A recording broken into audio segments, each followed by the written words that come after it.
Shalom, selamat malam.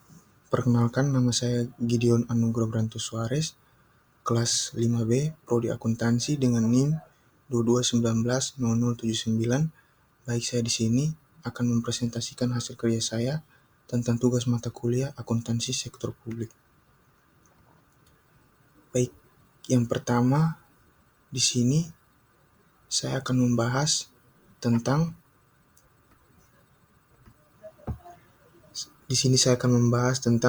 soal esai 1. Baik, esai 1 di sini pertanyaannya, uraikan definisi regulasi publik. Regulasi publik adalah seperangkat aturan atau kebijakan yang ditetapkan oleh pemerintah untuk mengatur berbagai aspek kehidupan, masyarakat, dan ekonomi. Pertanyaan yang kedua, sebutkan dan jelaskan tahapan dalam penyusunan regulasi publik. Tahapan dalam penyusunan regulasi publik umumnya identifikasi masalah, analisis kebijakan, konsultasi publik, penyusunan rancangan, uji publik, finansial, dan pengesahan, implementasi, serta evaluasi dan revisi. Kemudian, pertanyaan yang ketiga, sebagai sebuah siklus proses-proses dalam akuntansi sektor publik yang terkait dan mempengaruhi satu sama lain, berikan alasan dan contohnya. Dalam akuntansi sektor publik, proses-proses seperti perencanaan, anggaran, pencatatan transaksi, pelaporan, dan evaluasi saling terkait karena keputusan di satu tahap lain. Misalnya, jika perencanaan anggaran tidak akurat, pencatatan transaksi bisa menjadi tidak relevan, dan pelaporan keuangan akan menunjukkan informasi yang menyesatkan. Pertanyaan yang keempat, sebutkan pihak-pihak yang terkait dalam tahapan perencanaan publik. Pihak-pihak yang terlibat di sini antara lain ialah yang pertama pemerintah, di mana menetapkan kebijakan dan tujuan yang akan dicapai. Kemudian pihak yang kedua ada legislatif, di mana ia mengawasi dan memberikan persetujuan terhadap rencana anggaran dan kebijakan. Kemudian pihak yang ketiga tentunya ada masyarakat, di mana mereka memberikan masukan dan partisipasi dalam proses perencanaan. Kemudian poin yang berikut ada namanya sektor swasta. Di sini sektor swasta berkontribusi dengan perspektif ekonomi dan investasi. Kemudian pihak yang berikut ialah lembaga non-pemerintah, di mana mereka mewakili kepentingan masyarakat dan isu sosial. Kemudian pertanyaan yang kelima, berkisar pada apa sajakah rumusan permasalahan dalam masyarakat? Coba sebutkan. Rumusan permasalahan dalam masyarakat dapat berkisar dengan adanya yang pertama itu kesejahteraan sosial. Kemudian poin yang kedua itu adanya pendidikan. Kemudian adanya kesehatan. Yang berikut lingkungan hidup. Dan yang terakhir keamanan. Kita lanjut pada slide yang berikut pada pertanyaan yang nomor 6, di mana pertanyaannya sebutkan 3 tahap penting dalam pembahasan draft regulasi publik. Yang pertama itu adanya namanya konsultasi publik. Pada tahap ini, pemangku kepentingan termasuk masyarakat sektor swasta dan organisasi non-pemerintah diajak untuk memberikan masukan terhadap draft regulasi. Kemudian poin yang kedua, ada namanya revisi draft, di mana berdasarkan masukan dari konsultasi publik, draft regulasi direvisi untuk memperbaiki dan menyempurnakan isi. Proses ini melibatkan analisis dampak dari usulan perubahan agar regulasi yang dihasilkan lebih efektif dan sesuai dengan tujuan. Kemudian poin yang terakhir pada pertanyaan dari nomor 6, adanya pengesahan dan publikasi. Setelah direvisi, tentunya draft yang telah disempurnakan dapat diajukan untuk disetujui oleh badan legislatif atau otoritas yang terkait. Kemudian pertanyaan yang nomor 7, dalam tahap pengesahan dan pengundangan regulasi publik, mengapa tahap penyebarluasan atau sosialisasi regulasi publik harus dilakukan? Berikan penjelasannya. Tahap penyebarluasan regulasi publik harus dilakukan untuk memastikan bahwa semua pihak yang terpengaruh oleh regulasi publik harus dilakukan untuk memastikan bahwa semua pihak yang terpengaruh oleh regulasi tersebut memahami isi dan ketentuannya. Penyebarluasan yang efektif meningkatkan transparansi, mendorong kepatuhan, dan memungkinkan masyarakat untuk menyesuaikan diri dengan aturan yang baru. Kemudian pertanyaan yang nomor 8, siapakah perancang regulasi akuntansi sektor publik? Dalam hal ini ada dua perancang, di mana yang pertama itu Badan Pengatur Keuangan. Di sini di banyak negara tentunya lembaga seperti Kementerian Keuangan atau Badan Pengawas Keuangan, mereka bertanggung jawab untuk merumuskan regulasi akuntansi. Kemudian perancang yang kedua ada namanya standar akuntansi. Organisasi seperti International Public Sector Accounting Standard Board atau biasa disingkat IPSACB atau lembaga setara di tingkat nasional yang menetapkan standar akuntansi untuk sektor publik. Kemudian pertanyaan yang nomor 9, apa yang dimaksud dengan judicial review? Judicial review di sini adalah proses di mana pengadilan mengevaluasi dan menentukan pengesahan suatu undang-undang, peraturan, dan tindakan pemerintah. Kemudian pertanyaan yang nomor 10, kewajiban negara adalah berupa pelaksanaan tugas-tugas pemerintah sesuai dengan pembukaan Undang-Undang 1945. Sebutkan kewajiban negara tersebut. Di sini yang saya ambil ialah yang pertama melindungi segenap bangsa, yang kedua mensejahterakan rakyat, yang ketiga mencerdaskan kehidupan bangsa, yang keempat menegakkan keadilan, dan yang kelima memajukan kesejahteraan umum. Baik, kita lanjut pada slide yang berikut, yaitu soal esai yang kedua. Soal esai yang kedua di sini, pertanyaan yang pertama, sebutkan apa saja standar akuntansi sektor publik yang telah ada di Indonesia. Standar-standar itu ialah yang pertama ada namanya Standar Akuntansi Pemerintahan atau SAP, di mana ditetapkan oleh Badan Pengawasan Keuangan dan Pembangunan atau BPKP dan mengatur akuntansi untuk instansi pemerintahan. Kemudian yang kedua itu ada namanya Peraturan Pemerintah Nomor 71 Tahun 2010 mengenai standar pemerintahan yang mencakup pengaturan akuntansi berbasis akrual. Kemudian yang ketiga ada namanya Peraturan Menteri Keuangan atau PMK, di mana berbagai PMK yang memberikan pedoman dan ketentuan tentang penyusunan laporan keuangan pemerintah. Kemudian poin yang berikut ada namanya Ikatan Akuntan Indonesia atau IAI, di mana standar yang mengatur akuntansi dan pelaporan untuk entitas publik yang berbasis pada standar internasional. Kemudian ada namanya juga Standar Akuntansi Internasional Sektor Publik atau biasa disingkat dengan IPSAS, di mana beberapa prinsip dari IPSAS diadopsi dalam SAP untuk meningkatkan transparansi dan akuntabilitas. Kemudian pada pertanyaan yang kedua, di mana apakah yang mendasari bahwa pernyataan penyusunan pedoman akuntansi keuangan sangat diperlukan? Pernyataan penyusunan pedoman akuntansi keuangan sangat diperlukan karena beberapa alasan yang mendasar. Yang pertama ada namanya kepatuhan terhadap regulasi. Dengan adanya pedoman ini, entitas publik dapat lebih mudah memenuhi ketentuan perundang-undangan dan regulasi yang berlaku. Kemudian, poin yang berikut ada namanya pengambilan keputusan yang baik, di mana pedoman yang jelas memberikan informasi yang akurat dan relevan bagi pengambil keputusan sehingga dapat meningkatkan efektivitas dan efisiensi dalam pengelolaan sumber daya yang ada. Kemudian, poin yang ketiga ada namanya meningkatkan kualitas laporan keuangan. Dalam standar yang terstruktur ini dan sistematis meningkatkan kualitas laporan keuangan dan dapat memudahkan analisis serta evaluasi kinerja. Kemudian pertanyaan yang ketiga pada esai yang kedua, jelaskan tujuan dari penyusunan pedoman akuntansi. Yang pertama itu ada namanya kepatuhan terhadap regulasi, di mana membantu entitas dalam memenuhi ketentuan hukum dan standar akuntansi. Kemudian yang kedua, mendukung pengambilan keputusan atau menyediakan informasi yang diperlukan untuk pengambil keputusan yang lebih efektif. Kemudian poin yang ketiga, meningkatkan kualitas laporan keuangan, di mana menghasilkan laporan keuangan yang akurat dan relevan untuk analisis kinerja. Kemudian pertanyaan yang keempat, apa hubungan antara standar pelaporan dan standar audit? Jelaskan. Yang pertama itu ada namanya keselarasan tujuan. Keduanya bertujuan untuk meningkatkan kualitas dan akurasi informasi keuangan, di mana standar pelaporan mengatur bagaimana laporan keuangan harus disusun. Kemudian sementara itu, standar audit mengatur bagaimana laporan tersebut harus diperiksa dan dinilai. Kemudian, pertanyaan yang nomor 5, coba uraikan dengan singkat tentang perkembangan pemikiran standar akuntansi sektor publik yang ada di Indonesia. Yang pertama itu Tentunya awal mula sebelum tahun 2000, sebelum adanya regulasi formal, praktik akuntansi sektor publik di Indonesia masih dasarkan pada politik administrasi keuangan yang tidak terstandarisasi. Kemudian poin yang kedua, penyusunan standar 2000-an.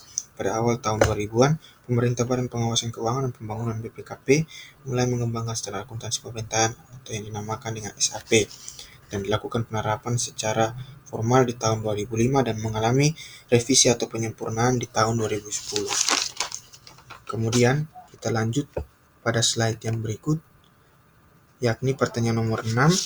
Sebutkan dan jelaskan tahap-tahap dalam menyusun standar akuntansi. Dalam hal ini ada namanya identifikasi kebutuhan, pengkajian awal, pengembangan draft awal, konsultasi publik, dan tentunya yang terakhir ada namanya revisi dan penyempurnaan. Kemudian pertanyaan yang ketujuh, jelaskan pengertian standar nomenklatur. Standar nomenklatur adalah sistem klasifikasi dan penamaan yang digunakan untuk mengorganisasi, mengidentifikasi, menyajikan informasi dalam suatu bidang tertentu. Kemudian pertanyaan nomor 8, sebutkan hal-hal yang harus dipertimbangkan dalam menyusun standar nomenklatur. Yang pertama itu hal-hal yang perlu diambil ialah yang pertama konsistensi atau konsisten, di mana di seluruh dokumen dan laporan sehingga memudahkan pemahaman. Kemudian ada poin yang kedua, kejelasan definisi, harus jelas untuk menghindari ambiguitas dan memastikan pemahaman sama di antara semua pengguna. Kemudian yang ketiga ada namanya relevansi atau relevan dengan kebutuhan pengguna dan konteks di mana informasi akan digunakan, termasuk kebijakan, regulasi, serta praktik yang terbaik. Kemudian pertanyaan nomor 9, sebutkan ruang lingkup dari standar akuntansi pemerintah. Ruang lingkup dari standar lingkup akuntansi pemerintah di Indonesia mencakup beberapa aspek penting, yaitu entitas pemerintah, pengawasan dan pengukuran, serta penyajian laporan keuangan.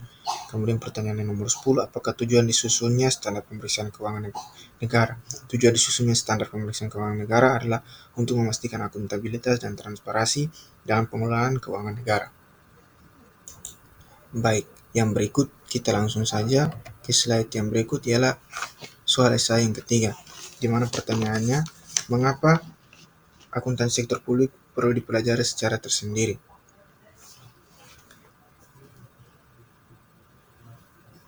Akuntansi sektor publik perlu dipelajari secara tersendiri karena ada beberapa alasan berikut. Yang pertama ada namanya karakteristik unik, yang kedua regulasi dan kebijakan, yang ketiga pengukuran kinerja, yang keempat pengelolaan anggaran. Kemudian pertanyaan yang kedua, sebutkan perbedaan akuntansi sektor publik dan akuntansi bisnis ataupun swasta.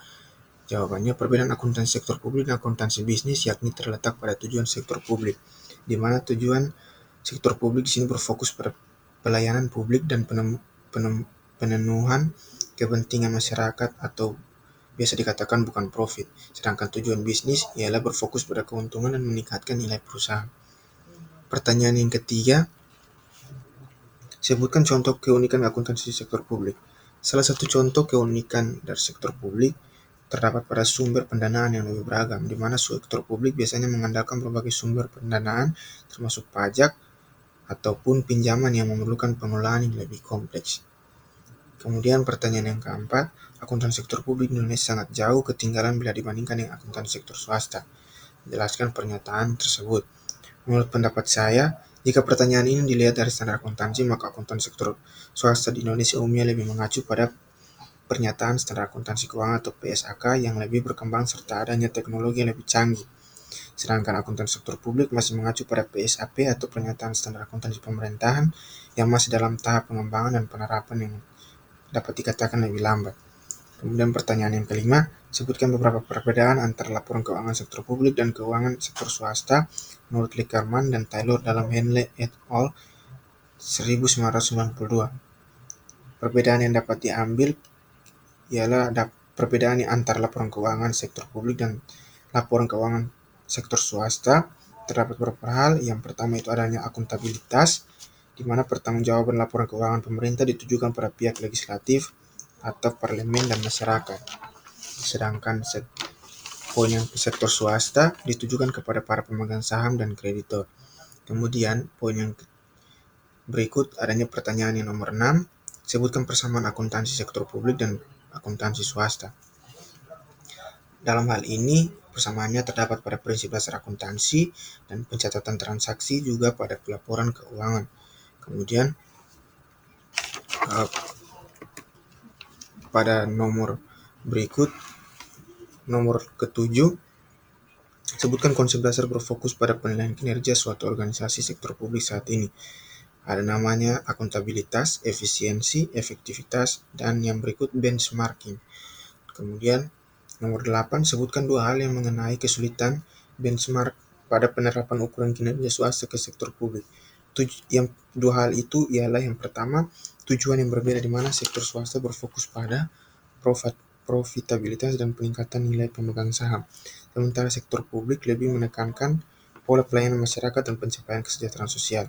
Kemudian poin yang kedua adalah sumber daya dan akuntabilitas.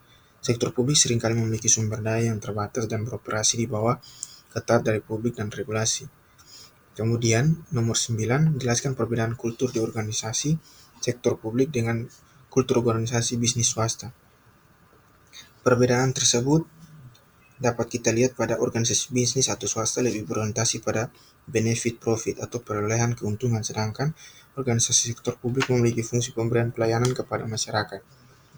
Pertanyaan nomor 10, sebutkan dasar hukum organisasi sektor publik dan organisasi bisnis. Dasar hukum organisasi sektor publik terdapat undang-undang tentang pemerintahan daerah, undang-undang kepegawaian, dan undang-undang tentang administrasi publik. Sedangkan dasar hukum organisasi bisnis atau swasta dapat kita lihat pada undang-undang perseroan terbatas atau UU PT, dan poin yang kedua undang-undang perdagangan, undang-undang ketenagakerjaan, dan yang terakhir peraturan pajak.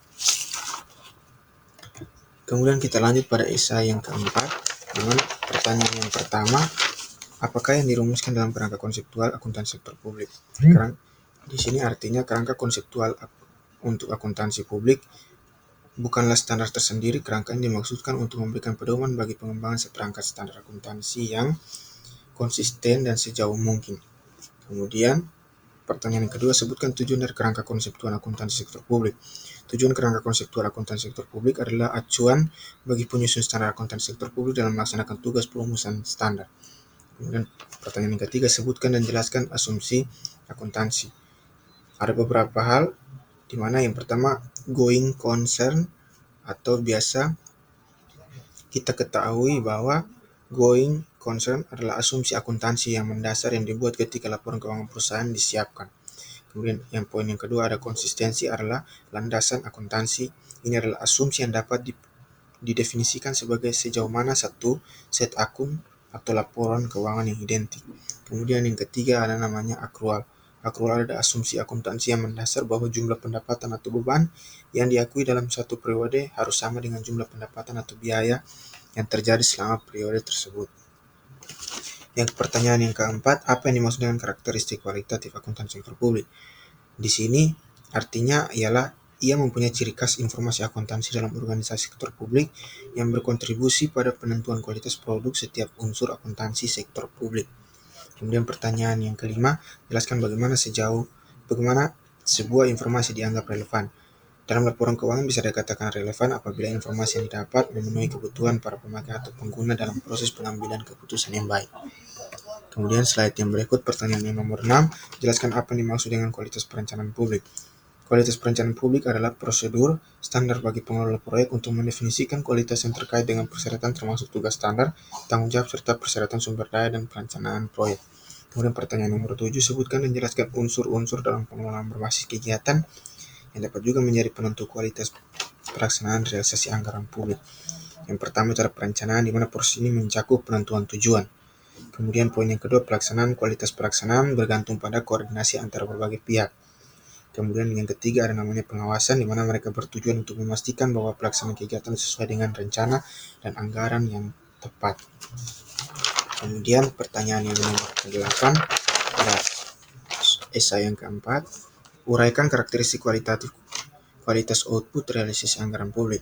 Di sini karakteristik kualitatif merupakan ciri khas dari kualitas output realisasi anggaran publik sebagaimana karakteristik kualitatif informasi dalam sektor akuntansi sektor publik. Kemudian pertanyaan nomor 9, uraikan tahapan dalam pengadaan barang dan jasa publik. Yang pertama itu ada pengumpulan informasi, di mana harus adanya penyedia yang dapat menghubungkan konsumen potensial dengan penyedia produk dan jasa yang dibutuhkan. Kemudian poin yang kedua, hubungan penyedia. Ketika satu atau lebih penyedia yang sesuai telah diidentifikasi, permintaan kuotasi, permintaan proposal, serta permintaan informasi. Dan yang ketiga, ada review latar belakang produk dan jasa yang telah dipertimbangkan harus diperiksa dan diuji terlebih dahulu. Kemudian, pertanyaan nomor 10, jelaskan pengertian kualitas pelaporan sektor publik terkait dengan pendefinisiannya. Itu harus mengacu pada sejauh mana laporan keuangan yang telah disusun oleh entitas pemerintah atau lembaga publik. Baik, kita langsung saja ke slide yang berikut, di mana di slide ini kita akan membahas tentang studi kasus Undang-Undang Keuangan Negara dan soal kebocoran. Baik, pertanyaan pertama, diskusikan tentang posisi regulasi keuangan dalam permasalahan yang ada di artikel Undang-Undang Keuangan Negara dan soal kebocoran. Baik, di sini dalam artikel tersebut diwakili oleh Undang-Undang Keuangan Negara menempati posisi yang krusial dalam pengolahan keuangan negara. Kemudian, dalam undang-undang ini menjadi dasar hukum bagi pemerintah dalam mengelola keuangan publik yang mencakup aspek perencanaan, penganggaran, pelaksanaan, dan pelaporan keuangan.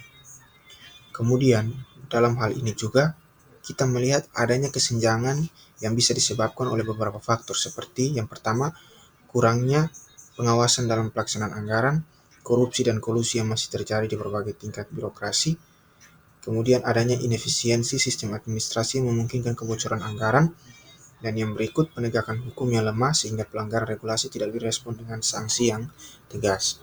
Kemudian pertanyaan yang kedua, bagaimana regulasi keuangan harus disusun dengan berbagai permasalahan lapangan seperti pada artikel tersebut? Jawabannya, pada permasalahan yang ada di artikel, regulasi keuangan perlu disusun dan disesuaikan agar mampu menjawab tantangan yang ada di lapangan seperti kebocoran anggaran dan korupsi. Beberapa rekomendasi untuk memperkuat regulasi keuangan adalah yang pertama itu adanya penguatan pengawasan regulasi internal dan eksternal, di mana regulasi harus lebih memperkuat mekanisme pengawasan internal dalam regulasi lembaga yang mengelola anggaran tersebut. Kemudian, adanya penggunaan teknologi untuk transparansi, untuk mengatasi efisiensi dan mengurangi peluang untuk berkorupsi, regulasi harus memasukkan pemanfaatan teknologi informasi. Kemudian adanya sanksi hukum yang lebih tegas, di mana regulasi keuangan harus mencantumkan sanksi yang lebih tegas bagi pihak-pihak yang terbukti melakukan pelanggaran. Dan yang poin yang berikut, adanya evaluasi berkala dan harus melakukan revisi keuangan yang bersifat adaptif terhadap permasalahan yang muncul di lapangan sehingga tidak terjadi lagi yang namanya kasus seperti ini. Kemudian kita langsung saja pada slide yang berikut kita akan membahas tentang studi kasus kedua, di mana pada judul artikel pemeriksaan BPK dan Mahanas wajar tanpa pengecualian. Pertanyaan yang pertama, dengan bahasa sendiri kita disuruh simpulkan intisari dari artikel tersebut. Kesimpulan intisari dari artikel tersebut yang saya dapat ungkapkan bahwa Badan Pemeriksa Keuangan atau BPK memberikan pendapat yang wajar tanpa pengecualian atas laporan keuangan ketahanan nasional Lemhanas para pemeriksa tahun anggaran terkait. Opini wajar tanpa pengecualian ini menunjukkan bahwa laporan keuangan Lemhanas telah disajikan secara wajar sesuai dengan standar akuntansi pemerintahan. Kemudian pertanyaan yang kedua, apa peran dan manfaat standar akuntansi bagi pemeriksaan BPK? Terdapat poin-poin yang penting, yaitu yang pertama adanya pedoman konsistensi, di mana standar akuntansi pemerintahan memberikan pedoman yang jelas dan serangan bagi entitas pemerintahan dalam menyusun laporan keuangan. Kemudian adanya poin yang berikut, transparansi dan akuntabilitas, di mana standar akuntansi pemerintahan mendorong lembaga-lembaga pemerintahan untuk menyusun laporan keuangan yang transparan dan lebih akuntabel.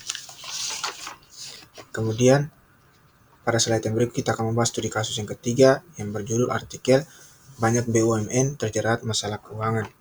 Dalam hal ini pertanyaan yang pertama, apa yang menjadi persoalan artikel ini, khususnya yang terkait antara pengelolaan keuangan di organisasi publik maupun yang swasta? Langsung saja pada jawabannya, persoalan utama dalam artikel ini adalah terkait masalah keuangan yang dihadapi oleh BUMN sektor publik seperti kerugian operasional, tingginya beban utang, dan kurangnya transparansi. Sedangkan perbedaannya dengan perusahaan swasta adalah sektor publik, BUMN yang seringkali memiliki interferensi politik dan pengolahan keuangan. Yang poin yang kedua, perusahaan swasta lebih cenderung akan berfokus pada profit dan keuntungan dari operasi dalam pasar. Kemudian pertanyaan yang kedua, uraikan hasil analisis Anda dengan berbagai argumentasi logis. Jawabannya membandingkan cara pengelolaan keuangan di kedua sektor, yakni yang pertama adanya organisasi publik seperti BUMN perlu lebih transparan karena menggunakan dana publik. Kemudian yang kedua, perusahaan swasta lebih berorientasi pada hasil finansial dan pengolahan yang lebih efisien karena beroperasi dalam lingkungan pasar yang kompetitif. Kemudian kita masuk pada studi kasus yang terakhir, yaitu studi kasus yang keempat, di mana artikelnya menurut perlunya transparansi keuangan parpol. Pertanyaan pertama, apa yang menjadi fokus pembahasan dalam artikel berikut ini?